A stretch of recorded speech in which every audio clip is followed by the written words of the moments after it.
মেলা দেখে দিব্যি আমি খুশিতে বাড়িতে যাচ্ছিলাম। তো বাড়ি যাওয়ার পথে গাড়িটা খুঁজতে গিয়ে এই ঝামেলার মাঝে আটকে গেছিলাম। দেখো কি মারাত্মকভাবে ঝামেলা করছে। না না, আমাদের সাথে ঝামেলা করছে না, রাস্তা এত জ্যাম হয়ে গেছিলো যে অন্য একজনের সাথে ঝামেলা করছিল। এতটা জ্যাম হয়ে গেছিলো, তার ওপরে এতটা ভিড় ছিল, আমার গাড়িটা আমি খুঁজেই পাচ্ছিলাম না। আমার বুকটা ধকধক করছে। আমার গাড়িটা কই গেল?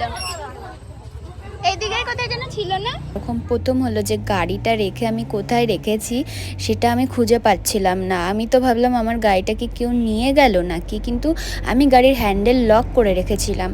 তারপরে তো আমি আসলে অনেকটা আগিয়ে এসেছিলাম, মানে পিছনে রেখেছি গাড়িটা, সেই কারণে আমি খুঁজে পাচ্ছিলাম না। আর এতটা ভিড় ছিল, আমি বুঝতেই পারছিলাম না যে গাড়িটা আমি কোথায় রেখেছি। তারপরে তো আমি দেখতেই পাচ্ছ গাড়িটা আমি খুঁজে যাচ্ছি। তো ফাইনালি তারপরে দেখলাম গাড়িটাকে আমি খুঁজে পেয়েছি। তো আমার মনটা তখন ভালো লাগলো। আর এসে দেখি ইনারা গাড়িটা সরাচ্ছিল, কারণ ওনাদের গাড়ির পিছনেই আমার গাড়িটা রাখা ছিল, সেই কারণে। চোর কিন্তু গাড়ি যদি নেওয়ার হয় হ্যান্ডেলটা লক খুলেও ওরা কিন্তু গাড়িটা নিয়ে যেতে পারে, আমি সেই ভয়টা আরও পাচ্ছিলাম। জীবনে প্রথমবার এই এক্সপিরিয়েন্স হলো যে গাড়ি মেলাতে রেখে, মানে কোথায় রেখেছি সেটাকেও মনে রাখতে হবে। মনে না থাকলে আমার মতনই হবে, গাড়ি এক জায়গায় রেখে আর এক জায়গায় খুঁজে পরেশানি হতে হবে। এবার বাড়ি যাওয়া যাক।